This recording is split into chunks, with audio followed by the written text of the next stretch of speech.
Friends, advocates, allies, our incredible members of Congress, we want to thank you all for being here. Today, we gather to remember, to mourn, to honor the anniversary of the genocide and ethnic cleansing in Artsakh, a tragedy that still wounds us deeply. We grieve for more than 120,000 displaced souls, for those who have lost not only their homes, but their heritage, part of their culture, and even their lives. Yet, even in our mourning, we rise beyond sorrow. We stand here today because we refuse to accept injustice as the final word. We stand here today because we refuse to let silence be the answer to our suffering. It's often said that peace is born out of justice. So how can we, or anyone for that matter, hope for peace when justice remains denied? Azerbaijan's relentless actions against the people of Artsakh have been met with a deafening silence from much of the world. Most painfully, from this very country that we love, the United States. By failing to hold Azerbaijan accountable, by turning a blind eye to its aggression, the United States has sent an unmistakable message that some lives, some struggles, are deemed more worthy of our attention than others. And this is not just a political failure, it is a moral one. It is an issue at hand that transcends Artsakh. It strikes at the heart of what America claims to stand for: freedom, justice, human dignity. What good are those values if we allow the cries of the oppressed to go unheard? The consequence of this indifference are stark. Azerbaijan, emboldened by the world's silence, has continued to act with impunity. It is not satisfied with merely taking land. It seeks to erase an entire people, to erase a history, a culture, a soul. But no matter how brutal the campaign, no matter how deep the wound, no matter how visible the scars, we stand here to declare one truth: that Artsakh lives. Artsakh lives. Artsakh lives not just in our memories, but in our action and in our work. Artsakh lives in our relentless will to fight for justice. As long as we speak their names, as long as we fight for the recognition of these crimes, as long as we believe that justice is not merely an abstract ideal, but a tangible necessity for all of humanity, Artsakh lives. Artsakh is not gone because its spirit is alive in each and every member, in each and every person in this room. We are the voice for those who can no longer speak, a light that refuses to be extinguished. We are guardians of a cause as righteous as it is enduring. And in this fight, in this cause, there's hope. Hope because we are not alone. Hope because we refuse to be silenced. So let this be clear. Even though great powers and our diplomats and our state departments maybe, we will not be reduced by fear. We will not be crushed by oppression, and we will not bow to the forces of tyranny. They say that the arc of history is long, but it bends towards justice. What they often don't say is why it bends. It bends because we, through our struggle, our sacrifice, and our unyielding demand for truth, make it bend. Artsakh lives. Artsakh lives because Hovannes, Goharin Stepanyan, Lala Abgaryan, Hermine Avakyan, Siranush Sarkisian, Marina Simonian, and Geram Stepanyan, who have been through hell and back, are today in the halls of power, making sure that the stories of their loved ones, making sure that the crimes that they've seen with their own eyes are heard. Are heard throughout the world. No matter how painful it is to relive that experience, they are making sure that the voice of Artsakh is never silenced. Artsakh lives because advocates around the world, from California to Washington to Texas to Michigan to North Carolina to Illinois, Wisconsin, Pennsylvania, Rhode Island, Vermont, DC, Maryland, Virginia, Tennessee, are here today to let the world know that Artsakh lives. Artsakh lives because we refuse to let it die.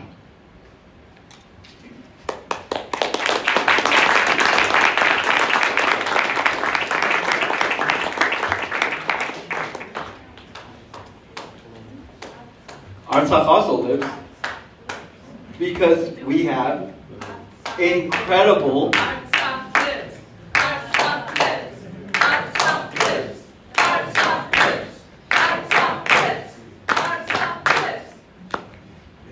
Artsakh also lives because we have incredible allies, some of whom are sitting right in front of me. Members of Congress who have relentlessly advocated for our cause as if it is their own. And I'm going to have them each come up and say a word. We're going to start from the great state of New York. Congresswoman Grace Meng, who has fought relentlessly for necessary aid for Artsakh refugees on the powerful Appropriations Committee, and is this year ANCA Eastern Region Freedom Recipient Award. Congresswoman.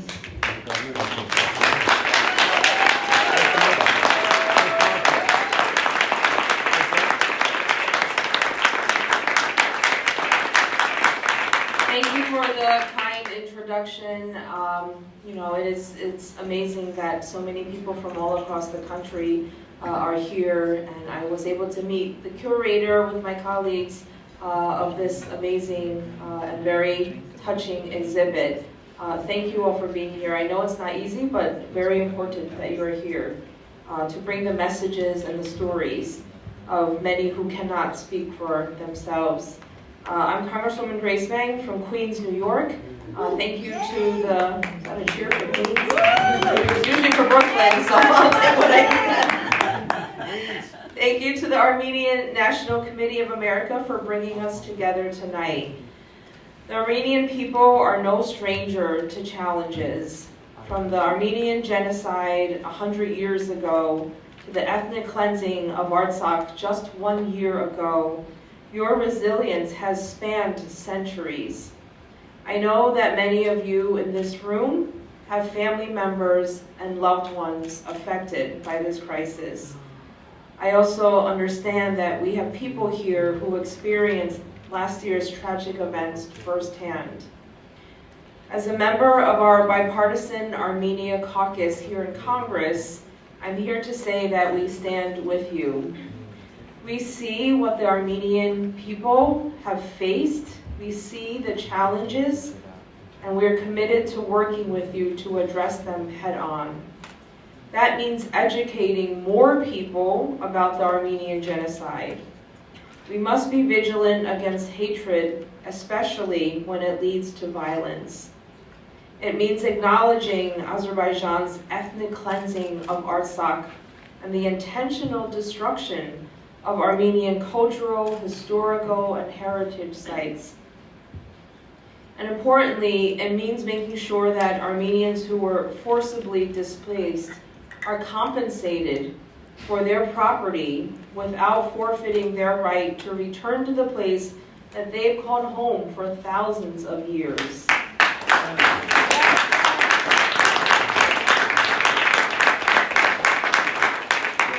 That's why I'm proud to announce my support for the Artsakh Revenue Recovery Act, which will hold Azerbaijan accountable for its destruction of the Armenian community in Artsakh, and finally create a way to hopefully provide at least financial compensation to our refugees.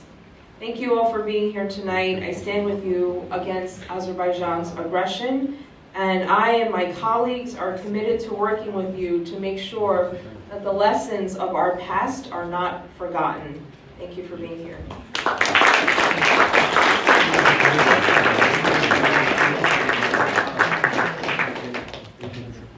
Thank you, Congresswoman. The next member of Congress, I'm a little biased because I'm California, and she happens to be one of our strongest champions. Congresswoman Judy Chu, who represents one of the largest Armenian communities in California, and one of the few members of Congress who's been to Artsakh, for which she's been banned from entering Azerbaijan, which I'm sure the Congresswoman looks at as a badge of honor. And Aliyev thinks he's tough, but I think Congresswoman Chu's much tougher. Congresswoman.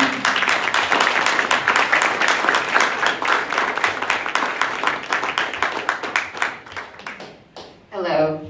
Yes, I'm Congressmember Judy Chu from California's 28th Congressional District, and I'm proud to represent the nation's oldest Armenian community in Pasadena, California. I want to thank the Armenian National Committee of America and all the Armenian Americans who've traveled from all over the country to Washington, D.C. to make your voices heard. This is a very critical anniversary for Armenia and the future of the Armenian people in the region and around the world. Last fall, I was horrified to witness Azerbaijan follow up on its illegal blockade of Artsakh with yet another violent attack that drove 120,000 Armenians in Nagorno-Karabakh from their ancestral homeland. We have to be clear, the United States must reject this violence and ethnic cleansing and stand up clearly for democracy, self-determination, and peace. I have looked around at this photo exhibit with the photographs from David Karamanyan, and it brought back memories of the time that I had the privilege of visiting Artsakh in person. Before I left on this trip, the Azerbaijani government warned me that Artsakh was dangerous and making this visit would be consequential. But I still went, and I am so glad I did because I have those memories of Artsakh being beautiful and charming.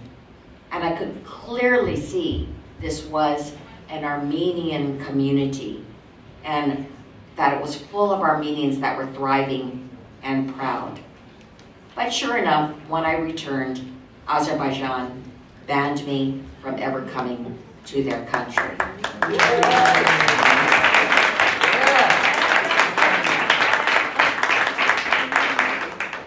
But considering what they did, I will not miss being banned, not going to their country, of course. And it only strengthened my resolve to advocate for the Armenian people. But that visit was in 2019, and it is heartbreaking to consider the people that I visited just 5 years ago are now refugees in Armenia. And just to see these photographs with this baby from a bombed out hospital is heartbreaking, moving, and sad. And to see all those cars jammed in that one roadway from Artsakh to Armenia makes me very sad. And then to see the bombed out churches, homes, and businesses is also so heartbreaking. So that's why I joined my Armenia Caucus colleagues in requesting robust federal funding in fiscal year 2025 that will support Armenia's democracy and aid in the defense of its borders, and also help to care for the 120,000 refugees from Artsakh. We requested a total of $30 million to increase defense cooperation between the U.S. and Armenia and provide education and training for its armed forces, as well as $200 million to support these refugees who were forced to flee their homeland in Artsakh, as well as $20 million to support reforms that will strengthen Armenia's democracy, internal security, and law enforcement. And of course, a prohibition on providing U.S. military and security assistance to Azerbaijan. Thank you.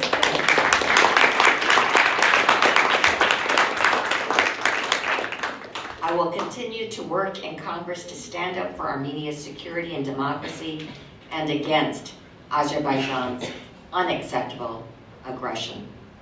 So thank you for your important work, and I look forward to continuing our work together to support Armenia and Artsakh.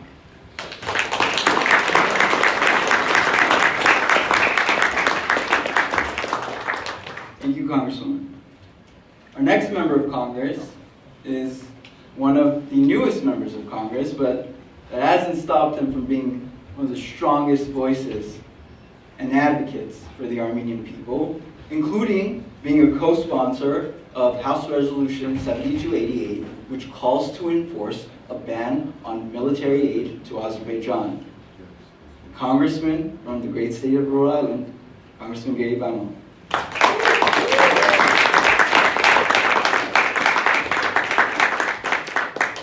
Good evening, everyone. And I very much will be holding the refrain we heard earlier. It is something we have to affirm and state that Artsakh lives, and I'm grateful that will be with me beyond tonight. 5 months ago, just 5 months into being a member of Congress, I joined you to affirm 3 fundamental truths. Truths that are even more apparent on this day, on this solemn day of remembrance. 1, the freedom-loving people of Armenia deserve to live in peace and security, safe from the existential threats they face on their borders. 2, the region of Nagorno-Karabakh is the ancestral home of the Armenian people, Artsakh. And 3, we cannot and we will not be silent in the aftermath of Azerbaijan's brutal campaign of ethnic cleansing in Artsakh. Our dedication to human rights is ironclad. That's what everybody here in this room stands for.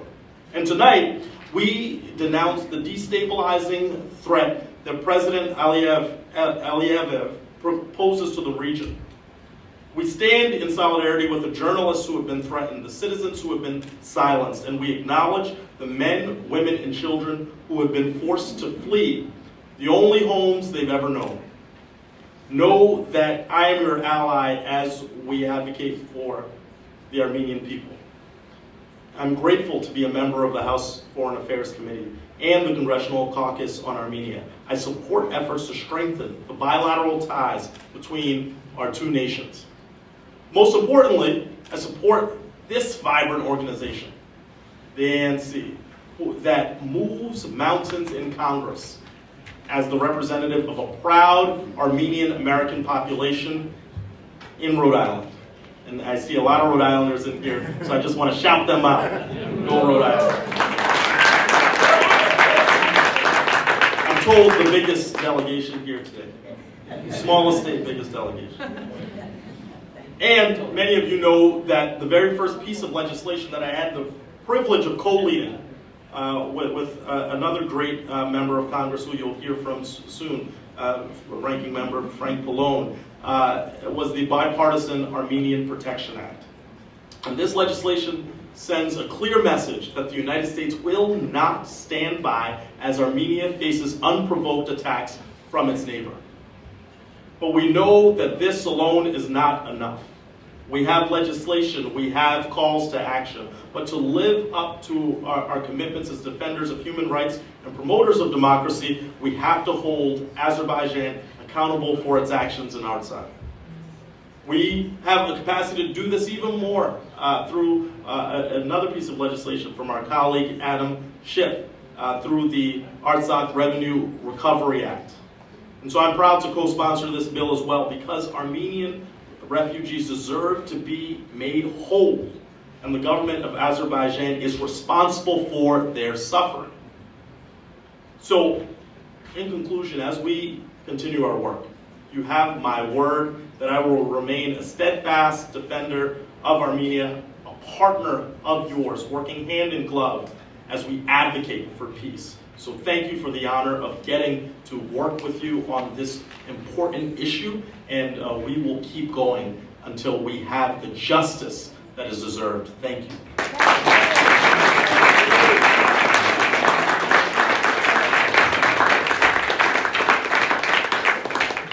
Thank you, Congressman. Fun fact, Rhode Island was the first state to officially recognize Artsakh's democratic sovereignty in 2012, so always leading the way.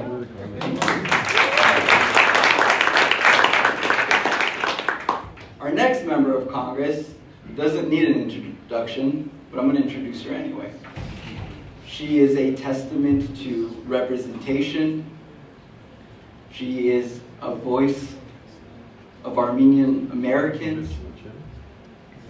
She is a co-sponsor and a leader on so many of our legislative issues, and she is the giant whose shoulders that the next generation stands upon. Congresswoman Anna Eshoo.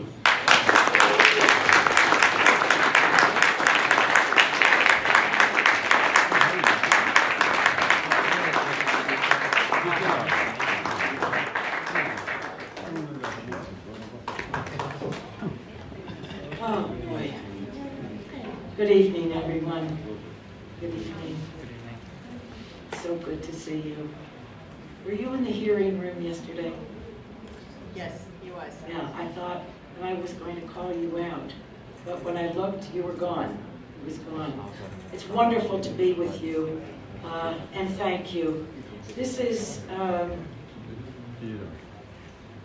you know, we come together sometimes to celebrate legislative victories here. And this evening we're marking the 1-year anniversary of what took place in Artsakh after a brutal blockage of just about everything into Artsakh for our people. The Azerbaijanis brought our people to their knees with that blockade. There was a great deal of suffering, when the most vital things that human beings need, medical supplies, school supplies, food, medicines, when you subtract that out of your day-to-day life in a community, there's enormous suffering. So it was brutal, bringing them to their knees, and then guns to their heads and their backs, and 120,000 Armenians fleeing into Armenia. That happened a year ago today. My disappointment is the profound failure of the international community that Azerbaijan was permitted to commit this. This is ethnic cleansing, what has taken place. It's ethnic cleansing, I think, in plain sight, with a blatant disregard for international law. And even more troubling is that 1 year later, Azerbaijan has yet to face really any meaningful consequences for its actions. So this impunity, in my view, only deepens the injustice that's being endured by our people. In the aftermath of last year's assault, Speaker Emerita Pelosi and I led 75 House members in urging President Biden to take decisive action to hold Azerbaijan accountable for its crimes. And that's what they are, they're crimes. They're crimes. Our letter called for sanctioning Azerbaijani officials, suspending all U.S. military aid to Azerbaijan, and providing desperately needed humanitarian relief to Artsakh's refugees.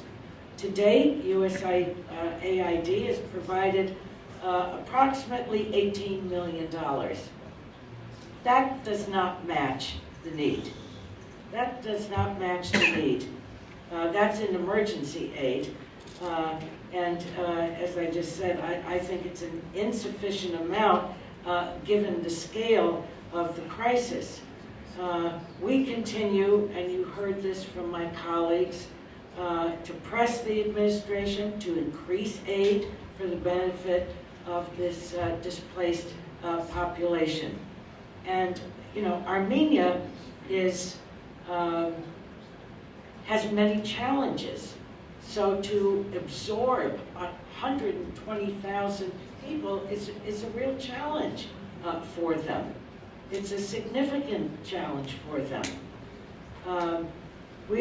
I've introduced, and we have many members on it, a bipartisan resolution that condemns Azerbaijan's aggression and calling it for what it is. I think that future generations need to know what we stood up and said. That's what these, the resolutions, and calling this, as I said a moment ago, an act of ethnic cleansing. And the resolution also recognizes that a just peace in the Caucasus requires Azerbaijan to release all wrongfully imprisoned Armenians.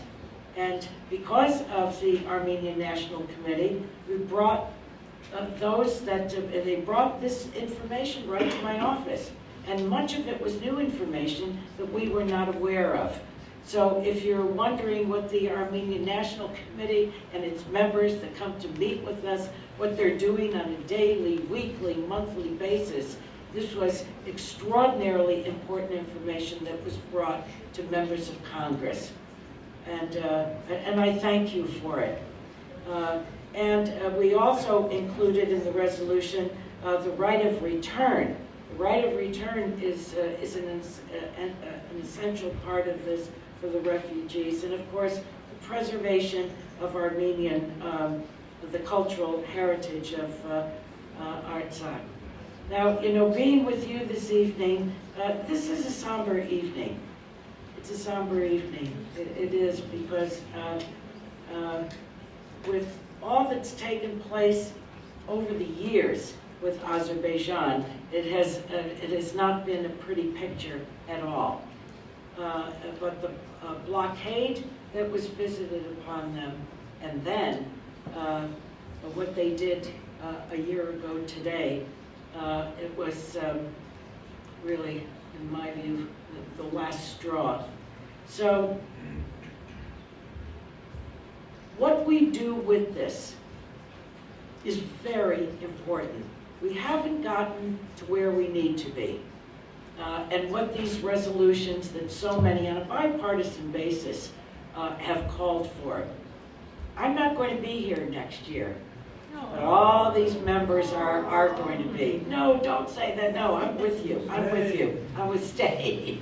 32 years. 32 years. I want you to know that this has You know, working with you is my own family.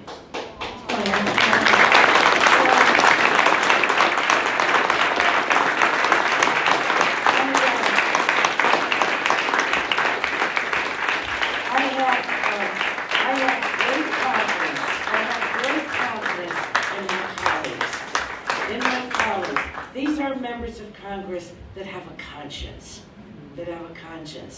and this undertaking on behalf of our people will be carried forward by them. And the Armenian National Committee is so important in terms of the advocacy. And you know, with that advocacy from the communities across the country, strengthens my colleagues' hands.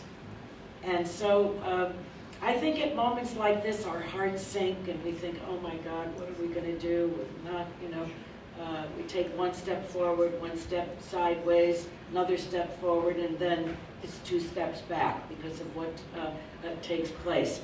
But, you know, we can't be weary. We cannot be weary. Stay strong across the country. And our faith and our commitment to our people, wherever they are, most especially, obviously, there. And remember when you do, with the Armenian National Committee, that you strengthen the hand of my colleagues. It's not that they are weak. That's not the point. It's to strengthen their hand in a very large institution of 435 members. And always pray. Our faith has carried us over all that has taken place to our people. I will never forget one of the bishops from New York who I sat next to at a dinner years ago. And I was asking him about his forefathers, because in many of the Eastern Rite churches, the hierarchy is not allowed to marry, but priests do marry. And so I was asking him about that, and he said, yes, my grandfather was a priest. And during the genocide, he said, do you know what they did to him? And I was almost sorry that I asked, because I thought this is good. He said, they nailed him to the door of his church. So, you know, the hatred and what our people have been subjected to, the common denominator is our faith. That's the way it's been for the Armenians. It's the way it's been why the prejudices and the discrimination of the Greeks, of the Assyrians, and so many others. So our faith is central to this. Our faith is central to this. Our faith that we can move, you know, to do the things that are going to assist them for a better life, for a better future. So that baby that's in the picture, you know, has a chance to have a happy and healthy life. So it's been a blessing for me to work with you. You helped bring me to the Congress, and I thank you for that. That has been a great, great privilege. And I'll always be with you. I'll always be with you. I love you all. I thank my colleagues for the work that they have done. And for the gentleman that's sitting in the front row, Frank Malone. He has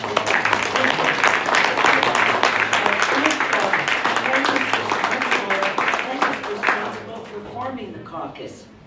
And the rest is history. I love you all. Thank you. God bless you.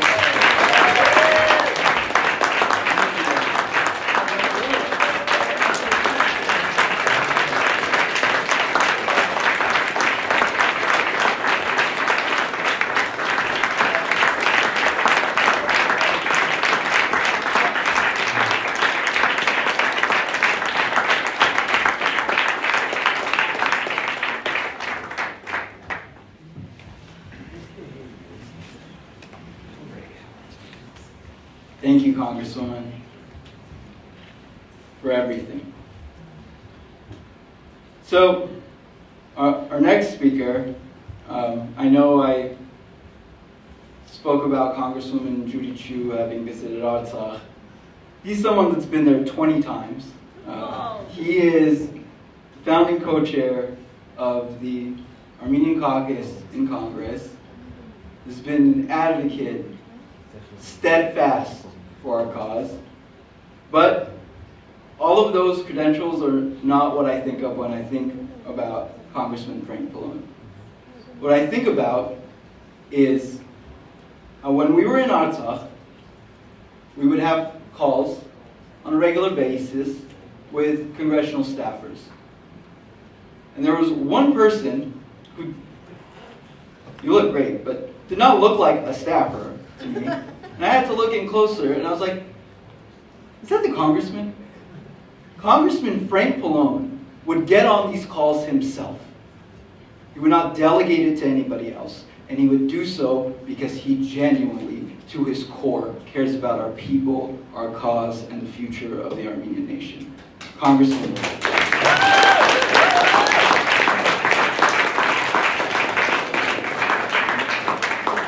Thank you so much. I'm going to try not to talk too long because I see a lot of my colleagues here. But Anna made me think of history. Because one of the things that really disturbs me is, some of you know that I think everybody here is on it, that we have a letter that we've sent to the State Department. But I haven't sent it yet because we're trying to get more co-sponsors. I think everyone here is a co-sponsor. That basically talks about the COPs, the climate conference in Baku, and how we want to use it as an opportunity, the conference, to embarrass, if you will, Azerbaijan, because they're claiming that this is their opportunity to show the world how wonderful they are. In reality, they have all kinds of human rights violations, not only with regard to Armenians and the people of Artsakh, but for their own people, right? They have one of the worst human rights violations records with regard to their own Azerbaijani nationals. Yesterday in the Azeri press, there was a couple articles about myself and Ed Markey leading this letter, and it just went through this whole litany of how there were never any Armenians in Artsakh. Armenians have no history in Artsakh, and it just galls me because one of the things that I did, I haven't been 20 times, maybe 7 or 8, I didn't lose track.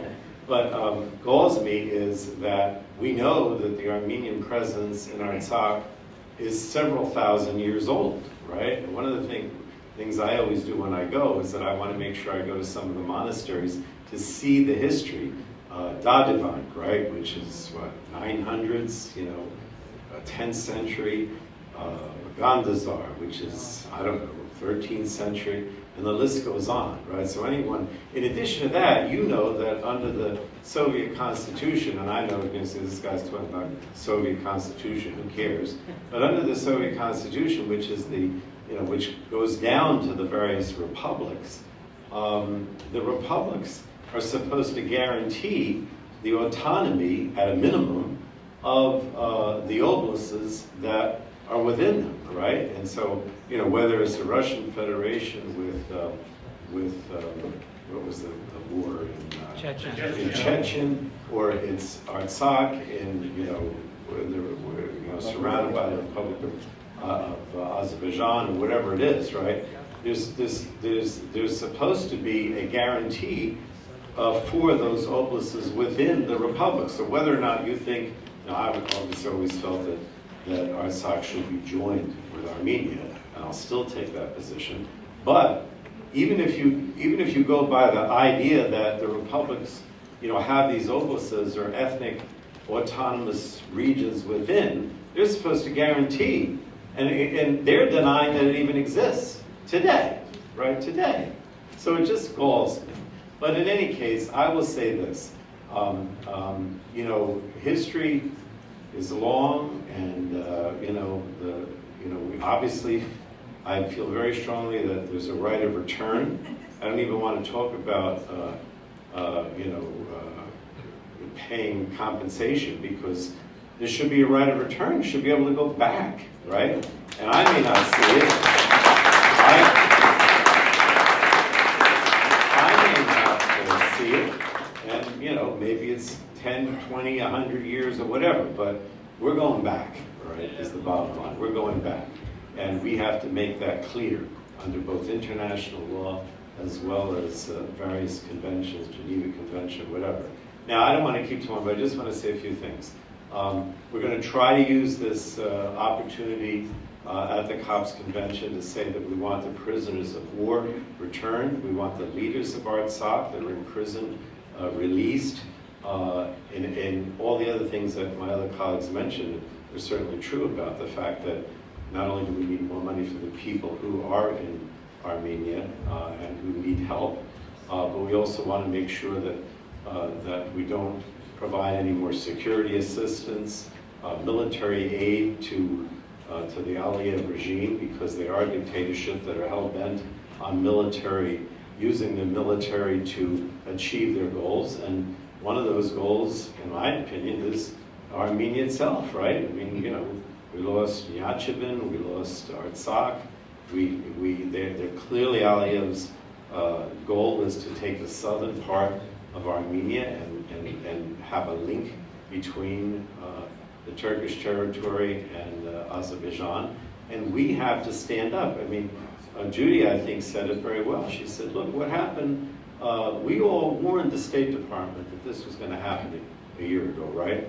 And I remember my conversation with Blinken where I said, you understand that if you don't take a stand and warn Aliyev that you can't go into to Artsakh and simply use the military means.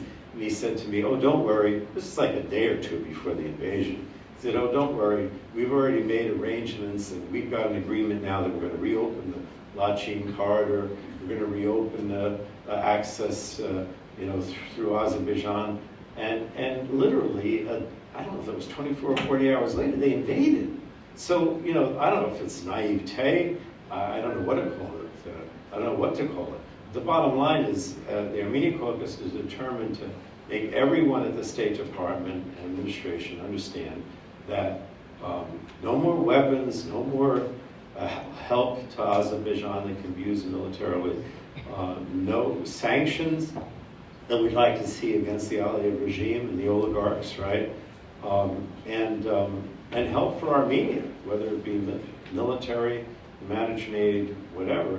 But the absolute right to return, that has to be the basic idea behind what we're up to. And I know we met with the ANC today. Thank you, so many of you, for going to meet with all of us.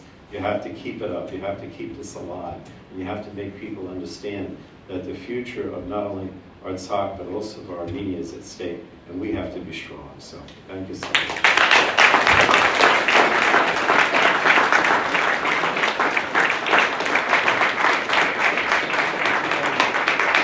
Thank you, Congressman.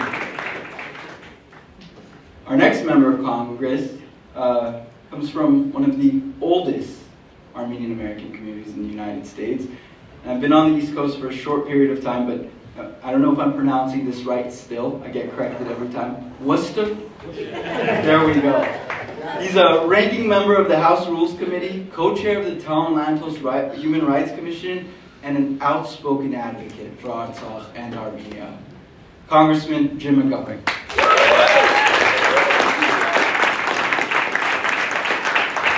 Well, thank you very much, everybody.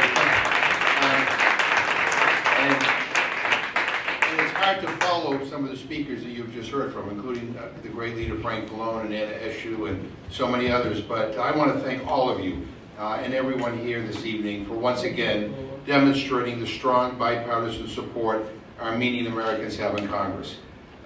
Some may not know, but I'm from Worcester, Massachusetts, which is one of the oldest places where Armenian Americans have lived and thrived. The first Armenian church in the Western Hemisphere was built in Worcester, Massachusetts in 1891, the Church of Our Savior. We get an Armenian festival on Saturday. And the first Armenian evangelical church was also built in Worcester in 1901. So Armenian Americans have always been a strong, welcome, and important part of Worcester and my congressional district. Since my first day in office, they have shared with me their hopes and concerns for Central Massachusetts, the nation, and for what the world needs to do to end genocide wherever it is taking place. As was mentioned, I co-chair the Tom Lantos Human Rights Commission. And the biggest champions for human rights, not just for the Armenian people, but for people all over the world, is the Armenian community here in the United States, and I am so grateful. People have shared with me the histories of their families and their continuing concerns about the situation inside Armenia and surrounding region. And over the past 2 years, Azerbaijan's military invasion and occupation of Nagorno-Karabakh, known as Artsakh, has been particularly painful. It has been horrific. It is important that the United States and the international community work together to hold Azerbaijan accountable for its ethnic cleansing and forced displacement of ethnic Armenians from their homes. And it is important, quite frankly, that we be louder and more forceful in our advocacy, because I believe, like I know all of you believe, that if the United States of America stands for anything, we need to stand out loud and foursquare for human rights. And I am proud.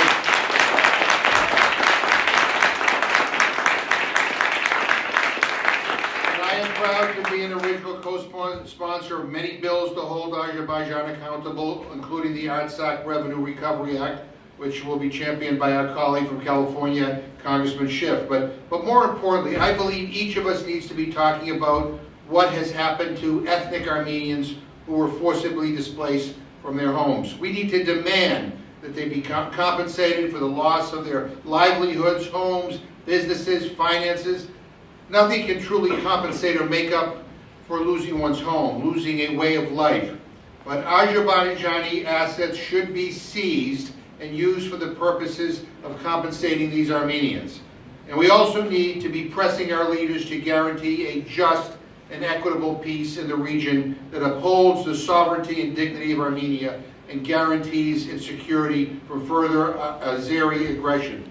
So from the bottom of my heart, I want to thank all of you for the kindnesses that you have shown me over the years, for helping to educate me and other members of Congress about the realities that Armenians are facing. I am honored to be able to be here to say a few words, but again, I am and always will be your friend. Thank you so very much.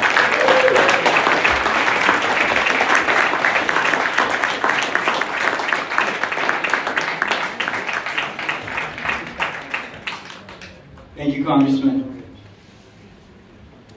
Our next member of Congress represents tens of thousands of Armenian Americans in California, who has been steadfast, consistent, and faithful to the people that have continued to support him, to his community, an advocate of justice, an advocate of Armenia, Congressman Brad Sherman.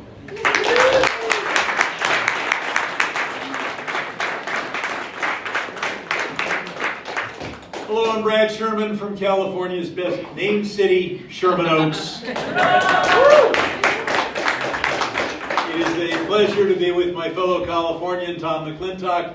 I know Frank Pallone must still be here. Anna Eshoo, my heart breaks to see her leave Congress, but she will still be with us in so many ways. And Jim McGovern, you should all know of his advocacy for every human rights cause around the globe. We're here today to commemorate and mourn. 1 year after 120,000 and more indigenous Armenians were ethnically cleansed. And when Artsakh's democratically elected political leaders were seized, kidnapped, and remain illegally detained. And I just had a chance to meet with the son of the former president of the Republic of Artsakh. I know that his father is called by some a prisoner of war, but a prisoner of war is an armed man caught in combat. Now, this is a man who fought for human rights back in the days of the Soviet Union, fought for, served in a non-military role for the people of Artsakh, and is now being subject to God knows what level of torture and abuse. I began to focus on what was then the the Republic of Nagorno-Karabakh back in 1997, when I fought for the first U.S. aid to the people of Artsakh. And I was told, well, that carries with it implicit recognition. That was a feature, not a bug. But implicit recognition was not enough. We needed to have made it explicit recognition. We are told that the one time that the borders of Europe have been changed by military action is with regard to the Ukraine. No. It is the invasion of the Republic of Artsakh by the forces of Azerbaijan. In February, I was pleased to partner with the Armenian National Committee to host a congressional briefing with the Republic of Artsakh's human rights defender, Geyim-Stefanyan, and who is, I believe, here with us today, and former State Minister Artsakh Larjan. My Armenian is not that good. You'll forgive me. To shed light on the crimes committed by Azerbaijan. In April, I joined my good friend Dina Titus in introducing the Azerbaijan Sanctions Review Act, which goes after the 44 Azeri officials most directly responsible for the ethnic cleansing of Artsakh's Armenian population. And gathered with you on many occasions to talk about the recognition of the first genocide of the 20th century. The Ottomans fully understood that the last step of a genocide is genocide denial. You obliterate a people, and then you obliterate the memory of the obliteration. And of course, it is the first step in the next genocide, since it empowers those bent on genocide elsewhere. Well, the last step in ethnic cleansing is the denial of the ethnic cleansing. You expel a people, and then you try to expel the memory that the people ever lived there. Those of us who have on occasion studied ancient history know the real facts. 2,000 years ago, 3,000 years ago, Armenia encompassed more territory than the ANCA would ever dream of claiming. And there wasn't a Turk in sight. And yet we're told that somehow the opposite. Look at the writings of the Parthian Empire, the Achaemenid Empire, the Persian Empire, the Roman Empire. And you will see thousands of pages today for thousands of years about their interactions with the Armenian people. You know what you won't see in any of those readings? Turk. For the Romans had not gone to the Atlas Mountains near Mongolia to find people to interact with.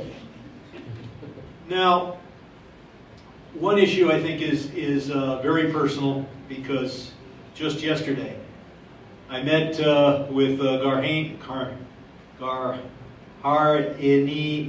and Lana and heard their stories in my office. First, the story of a woman who had the heart-wrenching experience of Azeri airstrikes against her civilian home in Azerbaijan. By Azerbaijan, in Artsakh. And then Lana shared with me the story and the pictures that will haunt me forever of her sister who was captured by Azeri forces, and the horrific footage of her torture and mutilation by Azeri soldiers. The only thing more horrific than those pictures was the knowledge that Azeris put it up on Telegram because they were proud of it. My God. Limbs and fingers cut off, things done to her that I don't want to remember, let alone recount, up on Telegram. I do want to mention a couple things that haven't been mentioned here today. My friend Frank Gaffney was outside and pointed out to me that in November, the COP29 conference is going to be held in Baku. Those of you who follow the environmental movement know that this is the 29th conference to focus on global warming. It'll have thousands of people from all over the world, and for some reason they're going to a place that is known for only two things: the production of fossil fuel and the ethnic cleansing of Armenians. I cannot, as a longtime co-sponsor of the Green New Deal, I cannot think of a worse thing that the environmental movement could do than have COP21 take place in Baku. Have it here, in the capital of the United States, the country that we need to mobilize to defeat global warming. The second thing I want to bring to your attention are the comments of David Lammy, the new foreign minister of Britain. I guess he's just learning his new portfolio. For he says, Azerbaijan has been able to liberate territory it lost in the early 1990s. Look, I understand how difficult it is to be a politician, a parliamentarian, and involved in foreign policy all at the same time. But I gotta wonder whether Lammy is ready for prime time. For he obviously is shooting off his mouth about the Caucasus, and I'm not sure he could find them on a map. It is time for the Labour Party to make it very plain that Britain stands by its earlier understanding that the people of Artsakh should be living in Artsakh. I don't think this was a well-considered departure from British policy. I think he just doesn't know what he's talking about. It's time he learns.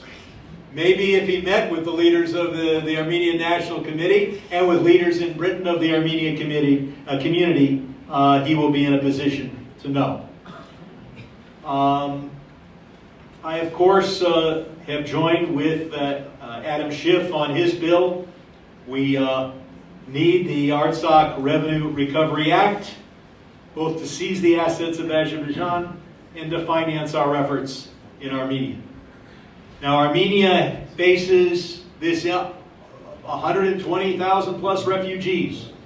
The whole country is familiar with the big $9 billion, with the huge supplemental foreign aid bill that we passed. Everybody thinks it's about Ukraine and Israel. There's $9 billion of unearmarked humanitarian aid.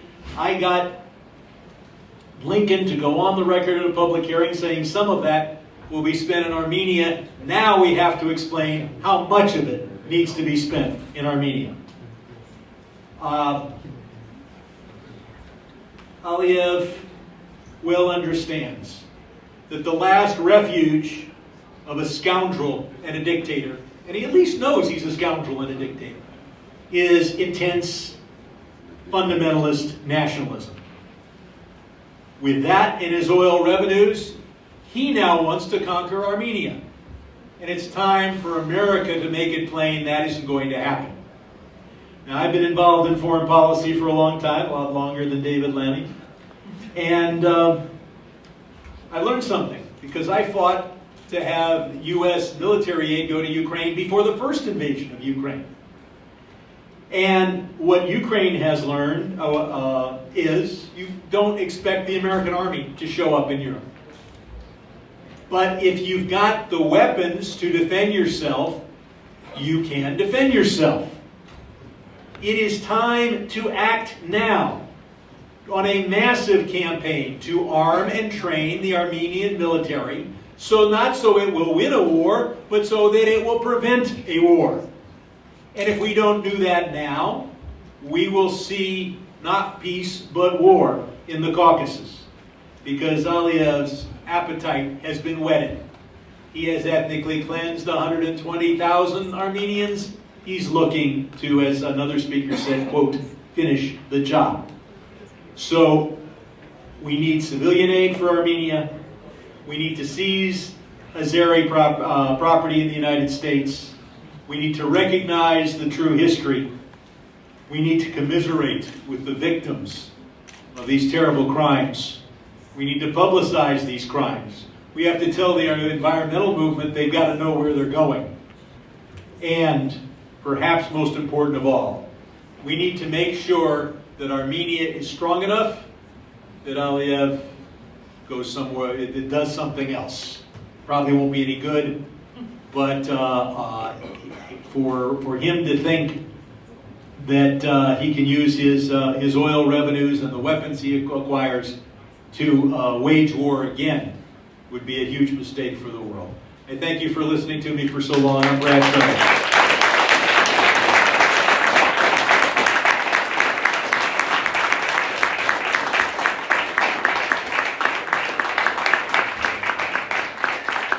Thank you, Congressman. Our next member of Congress is a powerful voice for the Central Valley Armenian American community. He's been at the forefront of demanding sanctions against Azerbaijan, its war criminals, and calling an end to the destruction of Artsakh's cultural heritage sites. Congressman Tom McClintock.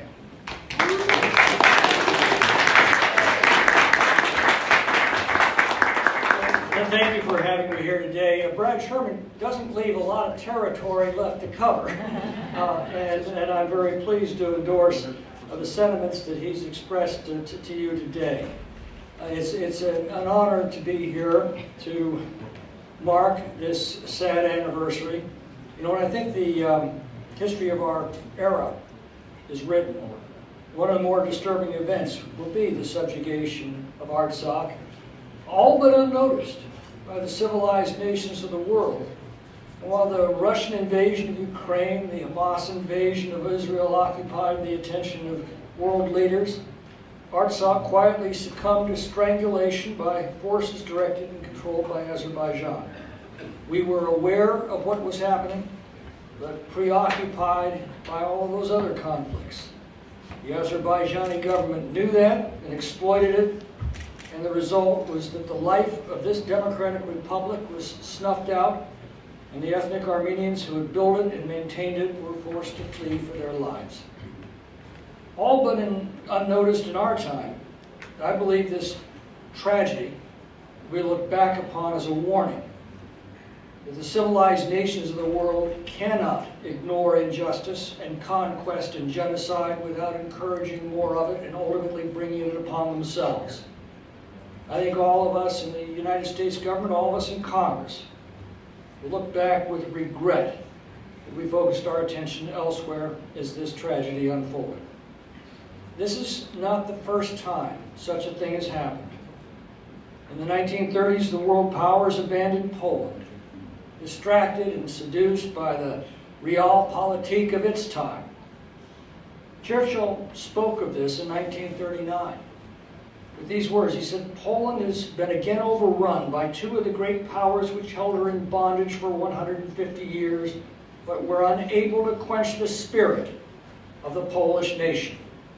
The heroic defense of Warsaw shows that the soul of Poland is indestructible, and that she will rise again like a rock, which may for a spell be submerged by a tidal wave, but which remains a rock."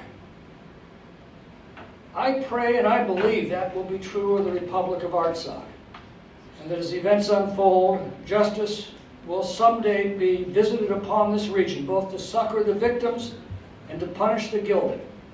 And that like Poland before it, Artsakh will be restored to the community of free and civilized nations of the world. God bless you.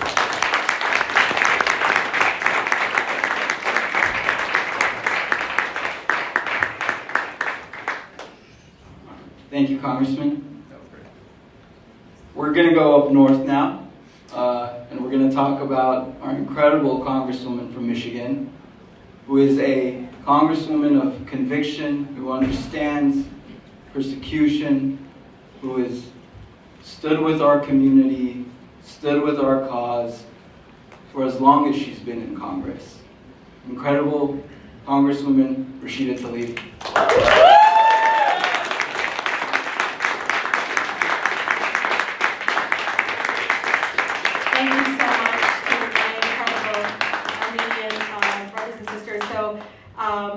As you all know, when I first got here, one of the first amazing bills I got to be able to introduce or to be able to vote for was to recognize the genocide.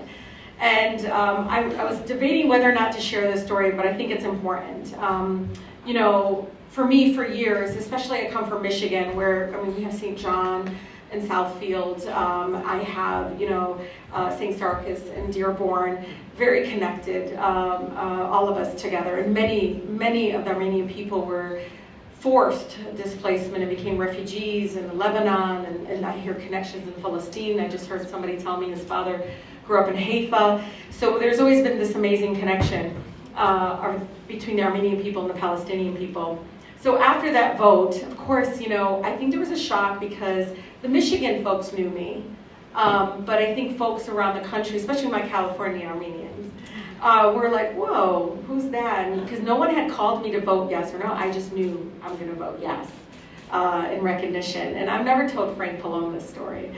So it was around Ramadan, the month of fasting, and I was sitting at some iftar for one of the humanitarian organizations that invited me. And they so happened to put the ambassador of Turkey next to me.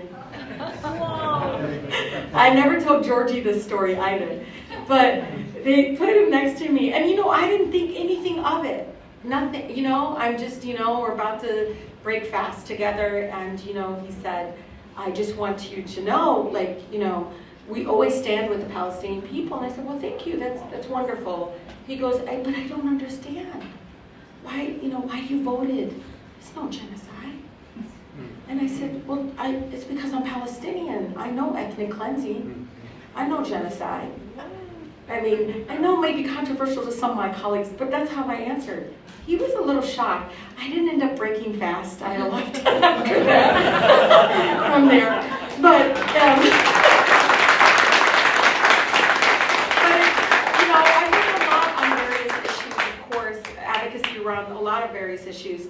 And you know, this is not against the Turkish people. This is for recognizing injustices, even my own country, and recognizing injustices of indigenous people, Native American people, that we continue to have to recognize those injustices. But the horrific, you know, few years of continued ethnic cleansing, displacement, and continued genocide, and the connections, again, are so strong.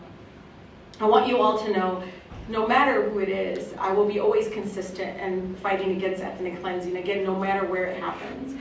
And you all give me so much hope. I don't think you realize, I know it took so long, but you did it so beautifully unapologetic, rooted in your faith, your language, your culture, your history. You made sure to continue to humanize, oh my God, Laura's fiance's here, to continue to, you know, humanize the Armenian people, because even with the unbelievable numbers, right? There were people behind it. Meeting a mother who lost her 16-year-old child just recently while she's, you know, again, in shelter. All of that, again, you did it so beautifully, unapologetically, not shying away of your Armenian roots and your culture and your beauty of everything that you all are. Also, please know this, of course, we're going to continue, and I just texted, I got to get on your letter, I just found out about it. But I also want you to know, even in the United States, I want you all to know, you know, even as we fought for MENA category on the census, I know we left Armenian people out. And I want you to know, you know, I've been here 6 years. This is something that I thought, oh my God, we have to do something about it. I'm going to ask my colleagues, we need to do more. I don't want you all counted incorrectly or recognized by your own government here in the United States incorrectly. We know that there are different experiences, lived experiences, no matter if you're Latino, Black, Asian American in our country, and I think the Armenian experience is very different and needs to be recognized in that way. And so, again, thank you for continuing to welcome me always. I always feel incredibly at home, but even when I hear you all fighting for reparations, fighting for right to return, fighting to stop the refugee crisis, again, all I keep thinking about is my ancestors, and again, fighting to also be recognized against those injustices. So thank you so much. And know this, and I'm not saying it because he's here, but Frank Pallone knows a lot. But not only that, no, he actually has a subscription to the, what is it? Because he knows, I went up to him because after what happened to the Armenian priest in Jerusalem, I said, Frank, look what they're doing. And he goes, I already know. I'm subscribed to, he has some newsletter that he gets. And then he reads everything about the Armenian people. So it's amazing because I'm like, what do you read? It's incredible. So I just want you all to know, he really is sincere about this fight for the people, the Armenian people, and continue to fight, and again, recognizing the ethnic cleansing of Artsakh and so much more. So thank you for always indulging me too, because I know I'm always trying to push a little bit harder, but I know that, I want to move with urgency. They've been waiting decades for justice. So thank you all so much.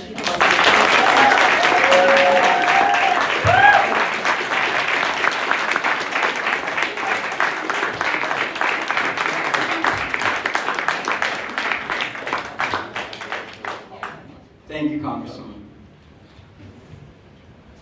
Our next speaker has, throughout the entirety of his life, especially the course of the last few years, dedicated himself wholly and completely to the people of Artsakh. And I say this because I've seen it with my own eyes. Yegham Stepanyan, who's a human rights defender of the people of Artsakh, was more than just an ombudsman. He was a voice for his people during its darkest days. He was a testament to strength and resilience when we were living through hell. And he is the hope for a better, brighter future for Armenia and Artsakh. One thing I'll say about Yegham, and everybody should know this because he's a humble person and he won't say it himself. What blew me away in my time in Artsakh, after the blockade, after the war, when the entirety of the state structures of Artsakh collapsed, and people were left without any resources, people were left without help, people were left with nowhere to turn, Yegham picked up every single phone call that went to his office. Yegham's employees, Mari, who's here today, took their own cars, drove and visited people one by one to make sure that they're safe. He made sure every single person in Artsakh that needed help got it. So, I want to introduce you, but I want to say thank you on behalf of the Armenian nation. Yegham Stepanyan.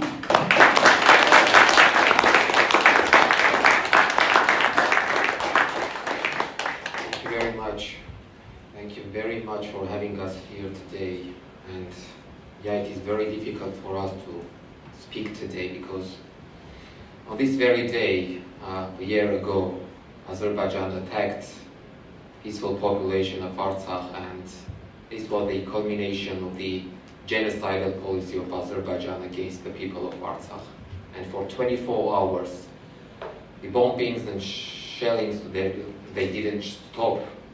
Azerbaijan was just targeting everything in Artsakh, cutting all the roads between communities and making people to flee and to find refuge in Stepanakert.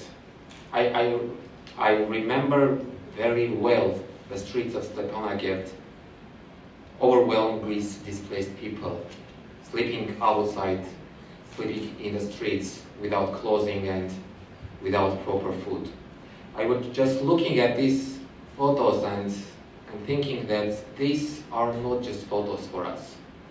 This is our life, which we lived together. This is life under blockade. This is life during wars and during exodus. And everyone in Artsakh,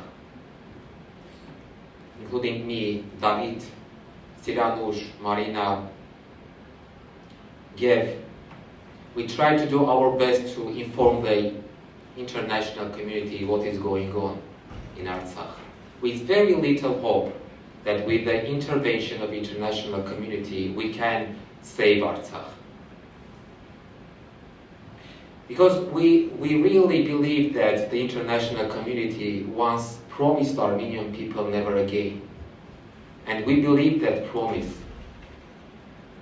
And we thought that by bringing our cause to the attention of the international community, we will have their support. But unfortunately, it didn't happen. And an ancient Armenian population, indigenous Armenian population, was uprooted from its ancient homeland. Immediately after the ethnic cleansing or genocide of Artsakh, I was so much disappointed, and I thought that after all, I have nothing to do.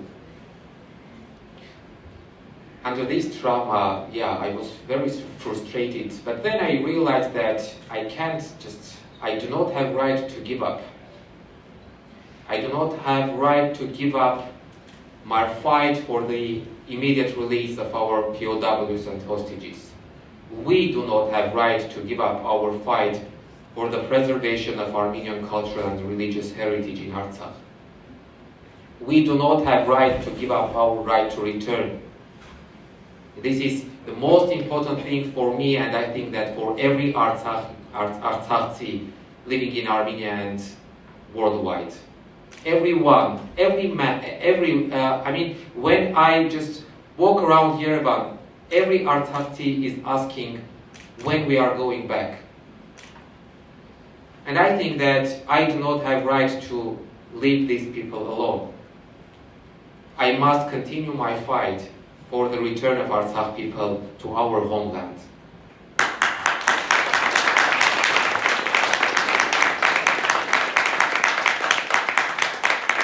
And in this matter, we still should rely on your support, on the support of Armenian diaspora, on the support of our friends worldwide. And I just want to say once again, thank you very much for having us here today, and to ensure that personally I will continue my fight, and I expect your support for that fight. Thank you very much.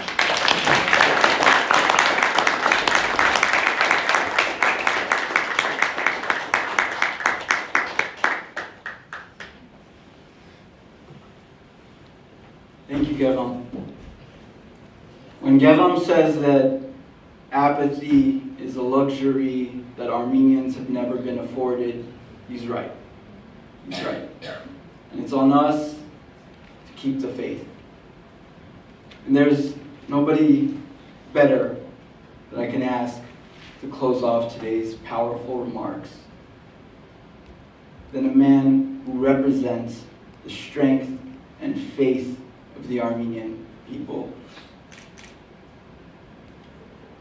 Դերովանես պիտի հարցնեմ, որ վերջին խոսքերը տակ և աղոթքով ագեք այսօր։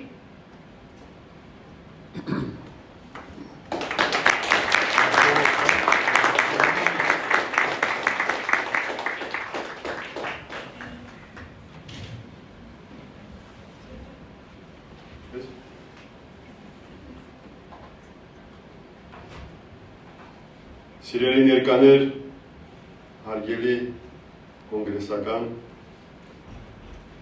ես արցախցի եմ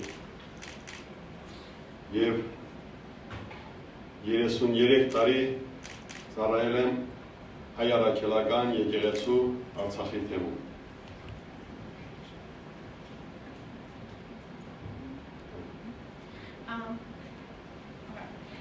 Dear attendants and respected Congressman Plon, I'm Artsakh, and for 33 years I have served in the Armenian Apostolic Church.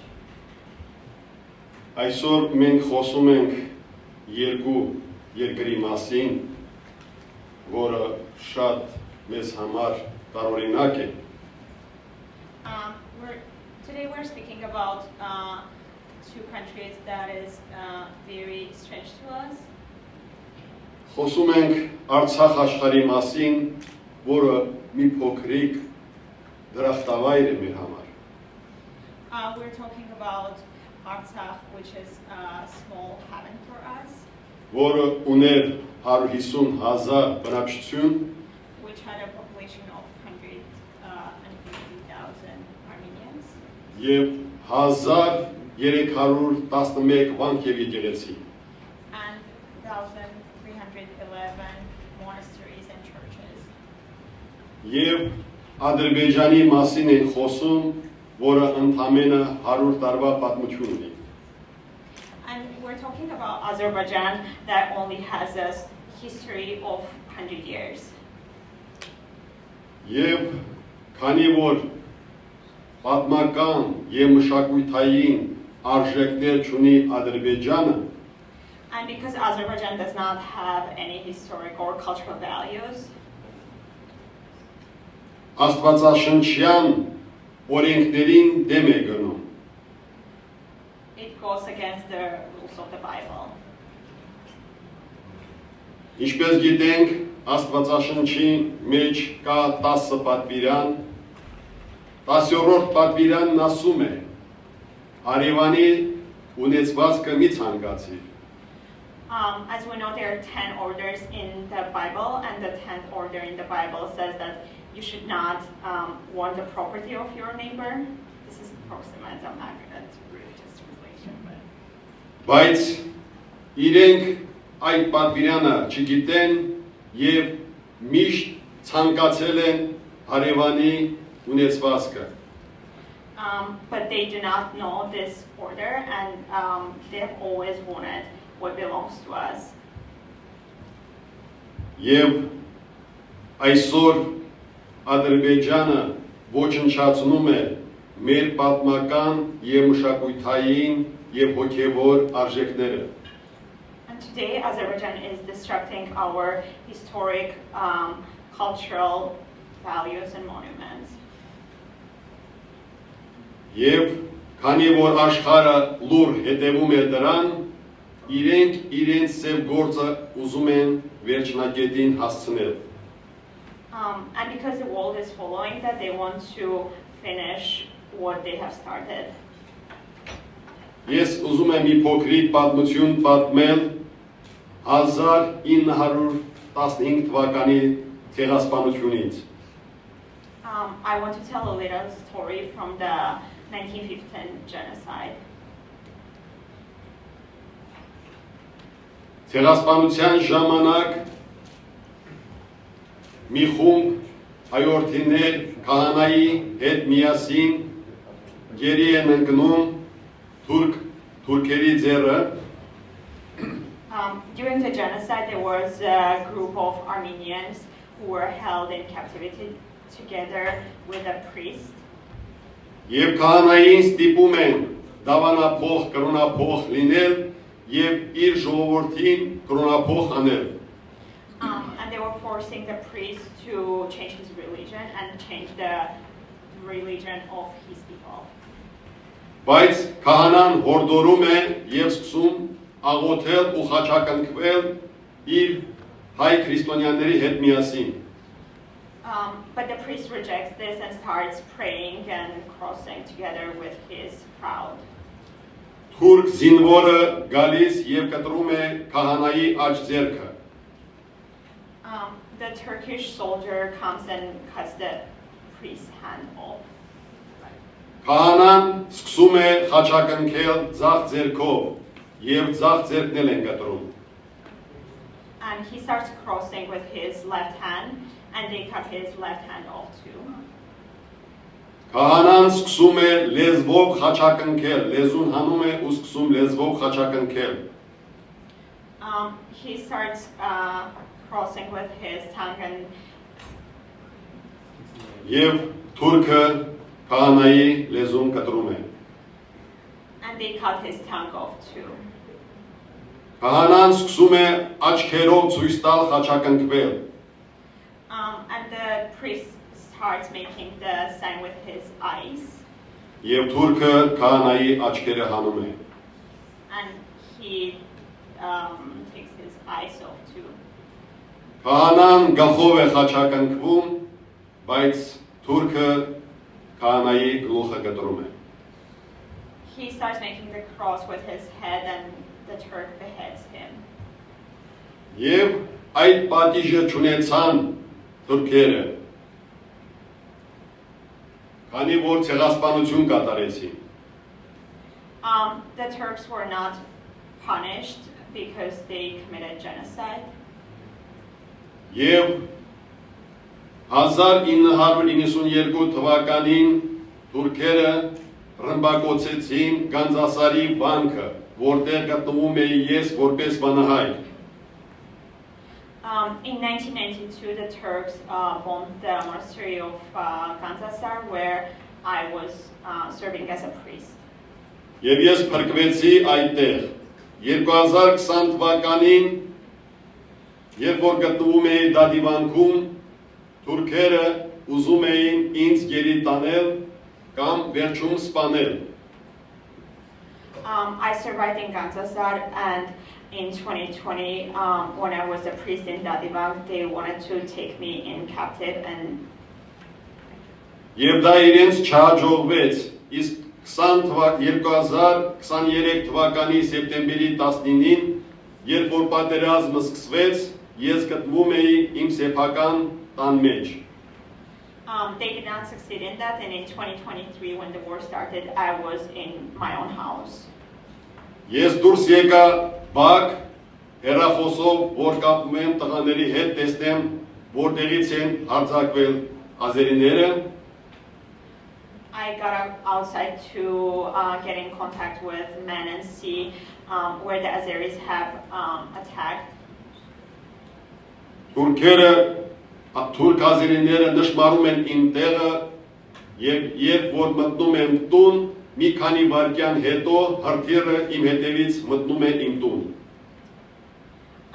The Azeris targeted me, and once I entered the house, a few moments later, they bombed my house. Yeah. Արդյունքում երկու մարդ զոհվում է իմ տանը եւ 4 հոգի վիրավորվում։ Այդ թվում նաեւ ես ցաներ վիրավորվում եմ։ As a result of this, 2 people were killed and 4 people were heavily wounded, including me. Եվ մեկ ժամ անց ադրբեջանական բոլոր լրատվամիջոցները եւ հեռուստատեսությունը հրճվանքով ասում է.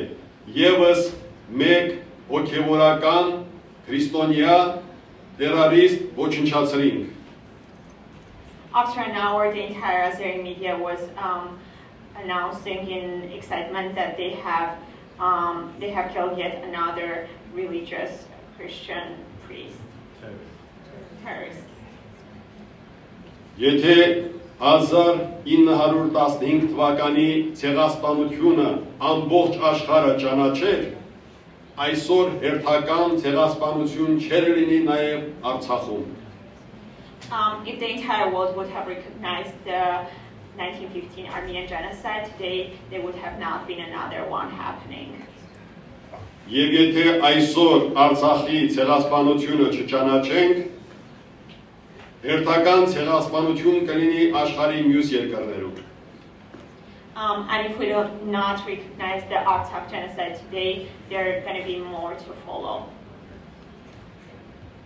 Ցավով կարող եմ արձանագրել, որ 290 օր արցախցիները գտնվում էին բլոկադայի մեջ եւ ամբողջ աշխարհը գիտեր դրա մասին եւ լուր սպասում էր, թե ինչպես է սովամահ լինում Արցախի երեխան։ I want to say that for 290 days, Artsakh was blockaded, and the entire world was seeing how Artsakh children were starving.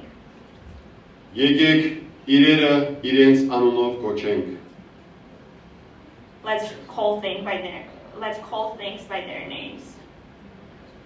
Եվ ես այսօր եկել եմ այստեղ իմ ձայնը բարձրացնելու Ամերիկայի Միացյալ Նահանգների բեմահարթակներից եւ ամբողջ աշխարհին կոչ անելու,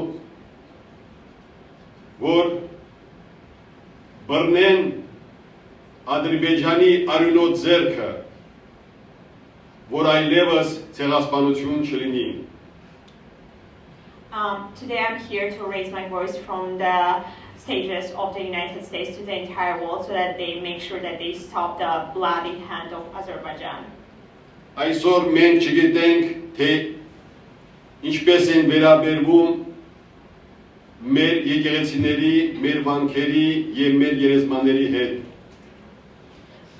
Today we do not know how they're treating our churches, monasteries, graves. Ադրբեջանը խախտել է մարդկային եւ ռազմական բոլոր օրենքները։ Azerbaijan has broken all the rules of humanity and military rules too.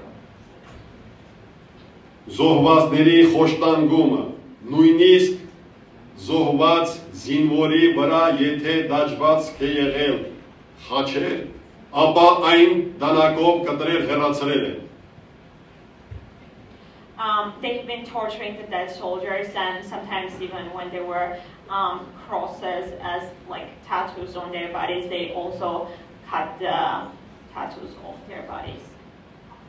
Մի խոսքով Ադրբեջանը պատերազմում է ոչ թե Արցախահայության հետ, այլ նաև մշակութային հոգևոր արժեքների դեմ։ In short, Azerbaijan is not only fighting against the people of Artsakh, but also against the cultural and religious values that we have. Սիրելի ներկաներ, ես վստահ ասում եմ, որ արդարությունը կբարձրացնի մի ազգ, բայց մեղքը անարգանք է ժողովուրդներին, ինչպես որ Աստվածաշունչի մեջ է գրված, Առակաց գրքում։ Dear attendees, I want to confidently state that justice will be voiced by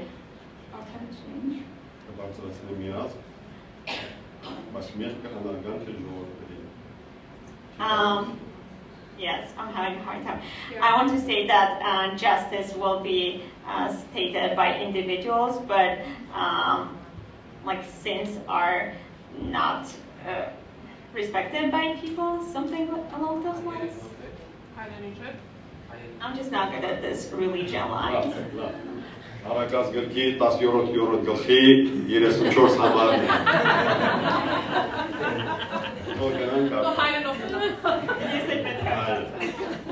Սիրելի ներկաներ, ես վստահ եմ, որ բոլորս էլ սիրում ենք արդարություն։ Ճշմարտությունը եւ արդարությունը պետք է վերհարվի։ Պետք է իրերը կոչենք իրենց անուններով։ Սևին ասենք սև, սպիտակին ասենք սպիտակ։ Բայց թուրք ադրբեջանցիները այդ գույները խախտել են։ Աշխարհի վրա այդ գույները խախտել են։ Եվ պետք է մենք իրենց ցույց տանք, որ սևը սև է, սպիտակը սպիտակ։ Dear attendees, we all love justice here, and we should make sure that justice is recovered, and we need to start calling things by their names, but Azerbaijan has mixed the black and the white with each other, and we need to make sure that Azerbaijan knows that this cannot happen in the world. Շնորհակալություն եմ հայտնում ձեզնից, որ ժամանակ տրամադրեցիք լսելու ինձ։ I want to thank you for dedicating your time to listen to me. Եվ խնդրում եմ ոտքի կանգնել ձեզ օգնելու համար։ And I want to ask you to stand up to be blessed.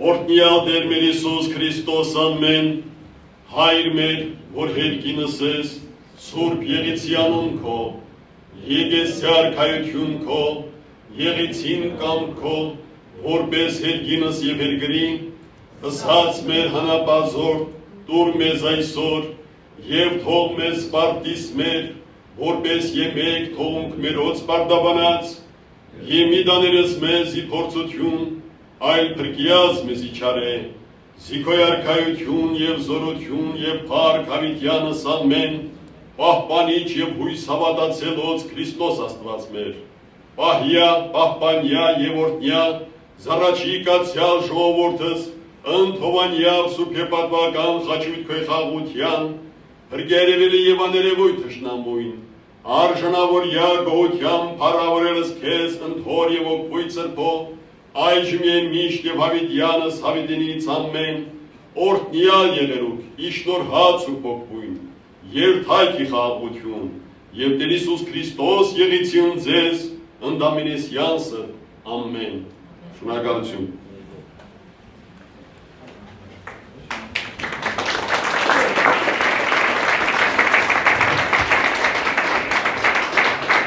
On behalf of the entire team at the ANCA, all our local advocates, community leaders, I want to thank you all. I want to encourage you all to please check out this incredible exhibit. Photographer David Gharamanyan, who's in Artsakh during the war and the blockade, who documented so many of this that Hamazgain has brought out. Please take a second to give that a look. Feel free to grab some food. Most importantly, interact with each other.